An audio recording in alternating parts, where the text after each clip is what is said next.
मेरी हड्डी हड्डी कहेगी, हे यहोवा तेरे तुल्य कौन है, जो दिन को बड़े बड़े बलवंतों से बचाता है और लुटेरों से दीन दरिद्र लोगों की रक्षा करता है। भजन संहिता 35 का 10।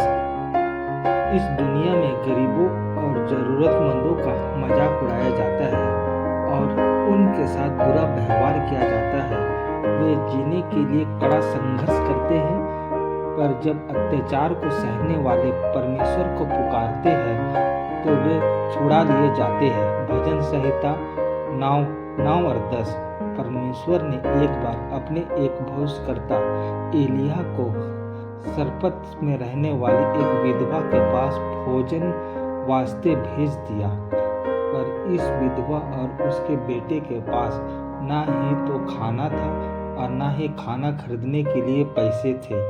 लेकिन उसने परमेश्वर के वचन का आदर किया और जो कुछ भी उसके पास था उससे उसकी भूख मिटाने की पूरी कोशिश की। परमेश्वर ने उस पर दया की और भयंकर अकाल के दिनों में उसकी और उसके बेटे की जरूरतों को अद्भुत ढंग से पूरा किया।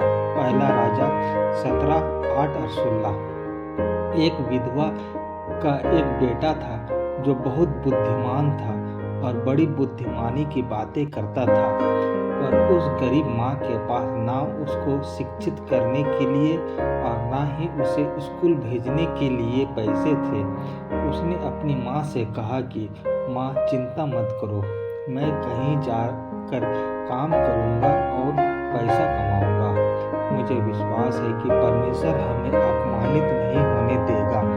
उसने सिर्फ मुँह जुबानी तसल्ली ही नहीं दी, अपितु उसे करने की भी दिखाया। धीरे धीरे इस माँ की चिंता गायब हो गई। वह भी छोटे मोटे कामों को करके कुछ पैसा कमाने लगी।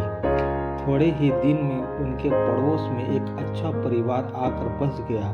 जब इन पड़ोसियों ने इस माँ और उसके बेटे की कहानी सुनी तो उनका दिल पसीज चुका। क्योंकि इस परिवार का मुखिया एक बड़ी कंपनी में उच्च पद पर कार्य करता था। उसने इस महिला को अपने कार्यालय में एक नौकरी दिलवा दी, जिसकी तनख्वाह एक अच्छा जीवन बिताने के लिए काफी थी। उसने उसके बेटी की शिक्षा के लिए भी अपने कार्यालय से कुछ धनराशि मंजूर करवा दी। माँ और बेटे दोनों इस धनी व्यक्ति के प्रति ईमानदार रहे और ईमानदारी से उसकी सेवा करते रहे। हो सकता है कि आप भी दरिद्रता के शिकार हो और सोच रहे हो कि कौन आपकी मदद करेगा और कौन आपको इन मुश्किलों से आज़ाद करेगा। अपने सारे बोझ परमेश्वर पर डाल दे, वह आपकी मदद करेगा और छुड़ाएगा। भजन संहिता 40 का 17। हमें भी अब परमेश्वर पिता पर पूर्ण भरोसा करके अपने तमाम मुसीबतों, दुख, तकलीफों, कठिनाइयों को परमेश्वर पिता के चरणों पर रख देना है। वही हमें तमाम मुसीबतों से हमें आज़ादी दिलाएंगे। हे सामर्थी पिता, आप हमारी हर चीज़ों में सहायता और अगुवाई करिए, जिसके कारण हम लोग उद्धार पाए।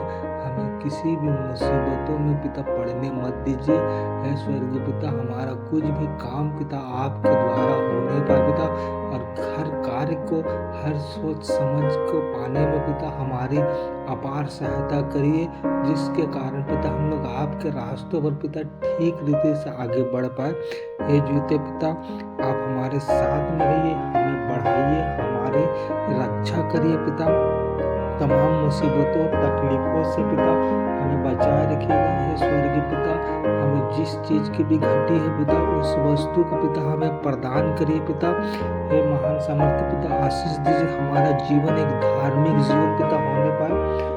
ना मेरे पास पैसा और ना ही साधन, मेरी मदद करने वाला कोई नहीं है और मेरा जीवन पूरी तरह से कड़वाहट से भर चुका है। और मेरा दृढ़ विश्वास है कि मेरी मदद करना और मुझे छुड़ाना तेरे लिए संभव है। प्रभु, आज से मुझ पर अनुग्रह कर कि मैं तेरे सामर्थी हाथों से बहुत आशीष प्राप्त कर सकूं। यीशु के बहुमूल्य नाम से पिता यह प्रार्थना करते पिता। हे स्वर्गीय पिता, आप हमारी प्रार्थना सुनिए पिता और हमारे